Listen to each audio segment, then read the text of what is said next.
आज की इस वीडियो में जो कि मच अवेटेड वीडियो है यानी कि जिन्हों की शैडो आर्मी के ऊपर आज हम बात करने वाले हैं और आज हम उसकी टॉप 10 शैडोज को देखने वाले हैं। ना किसी देरी के चलो शुरू करते हैं अपने इस वीडियो को। और अगर इस लिस्ट को शुरू करें तो नंबर 10 पे आता है हमारा टैंक, जो कि जिन्हों को रेड गेट की एंट्री में मिला था। साथ में तो ये गेट नीला था, लेकिन जैसे वो एंटर करते हैं वो रेड गेट हो जाता है, जहाँ पे भाई साहब बर्फ वाले एल्फ और हमारे टैंक जिन्हों को वहीं से मिला था।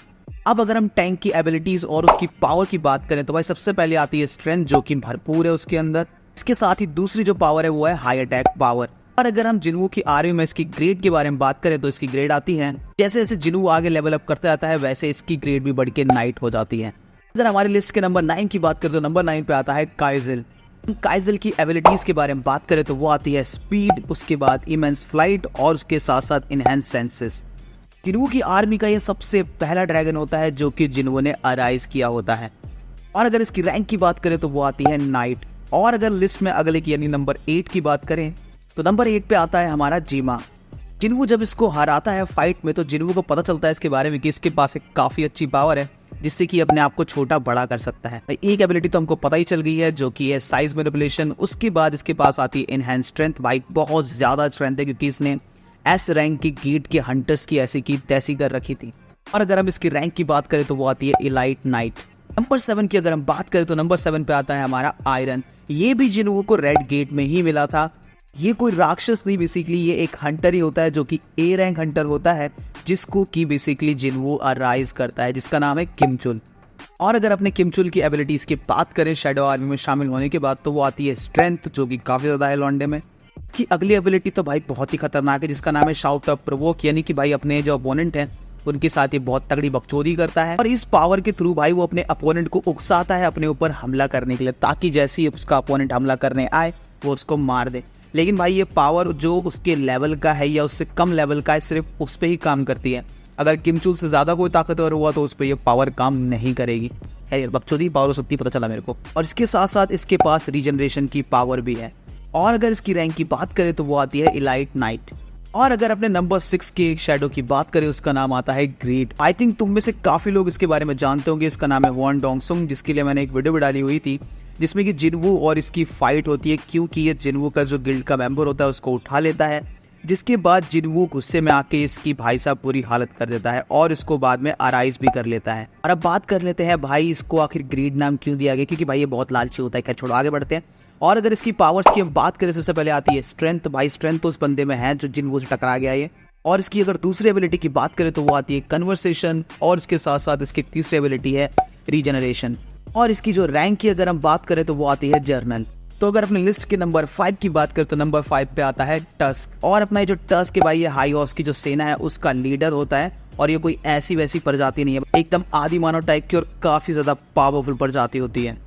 और बात करें तो भाई इसके पास काफी ज्यादा मैजिकल पावर्स भी हैं टस्क के पास, जिसका कि वो यूज भी करता है जिन्हों से फाइट करते वक्त, जिसमें से आती है टेलीकिनेसिस, ग्रेविटी, ऐसी काफी सारी पावर्स को ये होल्ड करता है।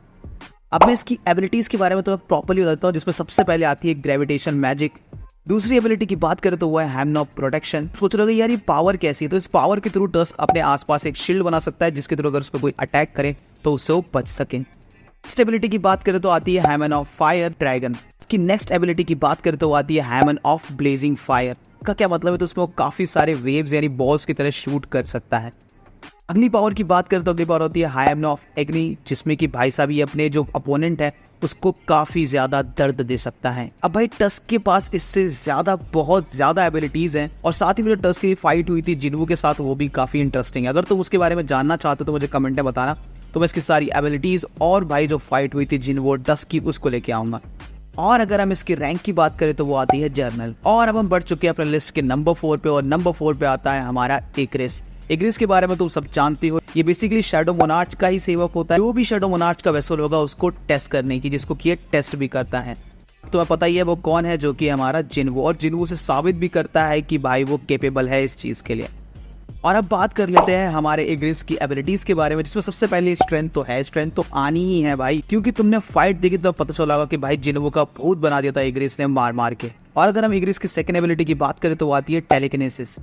उसके साथ साथ कन्वर्सेशन भी इसकी एबिलिटी है और रीजनरेशन। और इसकी सबसे इंपॉर्टेंट एबिलिटी जो कि है भाई स्वॉर्ड चलाना। भाई एक नंबर स्वॉर्ड चलाता है बंदा। नंबर थर्ड की बात करें तो नंबर थर्ड पे आता है बेरू, जो कि जिन्वू का सबसे लॉयल और उसके साथ साथ जिन्वू से बहुत ज़्यादा प्यार भी करता है बेरू हमारा। और ये इसको मिलता है जेजू आइलैंड पे, जहाँ पे भाई सारे हंटर का भूत बना रखा होता है बेरू ने। जिसके बाद जिन्वू वहाँ पे पहुँचता है और इसको मार के वहाँ से इसको अराइज करता है। जिसके बाद ये बनता है जिन्वू की आर्मी का सबसे पावरफुल के साथ साथ सबसे ज़्यादा लॉयल शैडो। और साथ ही में ये पहला ऐसा शैडो था जो कि जिन्वू से बात कर सकता था। और हम बात कर लेते हैं बेरू के एबिलिटीज़ के बारे में। और भाई बेरू के पास ही बहुत सारी एबिलिटीज़ हैं, जिसमें सबसे पहली एबिलिटी है स्ट्रेंथ, जो कि भाई हमने देखी थी जेजू आइलैंड पे। सेकंड है इसकी एबिलिटी जो कि है ड्यूरेबिलिटी, भाई इसको अच्छे लोग नहीं मार पा रहे थे। और थर्ड जो इसकी एबिलिटी है स्पीड, भाई ये जिन्वू तक की स्पीड को मार दे रहा था एक टाइम पे। इसके अलावा इसके पास साइज मैनिपुलेशन, रीजनरेशन और ऐसी काफ़ी सारी एबिलिटीज़ भाई होल्ड करता है। और अगर हम बेरू की रैंक की बात करें तो वो आती है मार्शल।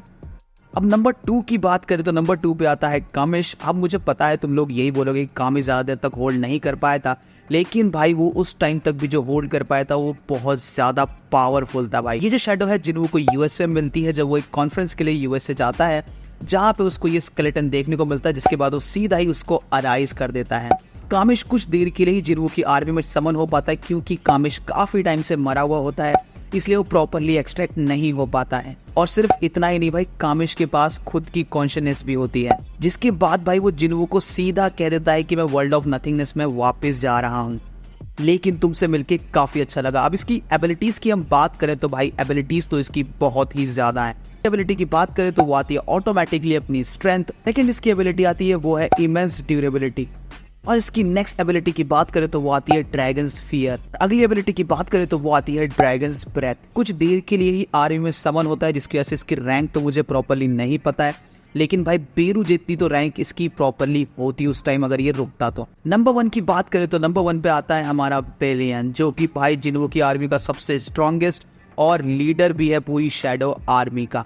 बिलियन ही इकलौती ऐसी शैडो है जिससे कि जिन्वू को लड़ना नहीं पड़ा, क्योंकि ये उसे गिफ्ट मिलती है पहले शैडो मोनार्च यानी कि ऐश बॉर्न की तरफ से। और अगर हम इसकी एबिलिटीज की बात करें तो सबसे पहले आती है भाई हमारी स्ट्रेंथ, जो कि सबके पास है लगभग, लेकिन अपने बिलियन के पास कुछ ज्यादा ही है। के साथ में अगर इसकी अगली एबिलिटी की बात करें तो वो आती है ड्यूरेबिलिटी और उसके साथ साथ स्पीड। अगर अब मैं इसकी रैंक की बात करूं तो भाई इसकी रैंक आती है ग्रैंड मार्शल। और ये पूरी की पूरी शैडो आर्मी का लीडर होता है, और इसकी पावर का अंदाजा तुम इसी से लगा सकते हो कि ये बहुत ही आसानी से बेरू को हरा देता है। तो बस यहीं पे खत्म करते अपना वीडियो, बाकी हम मिलते हैं अपने अगले वीडियो में।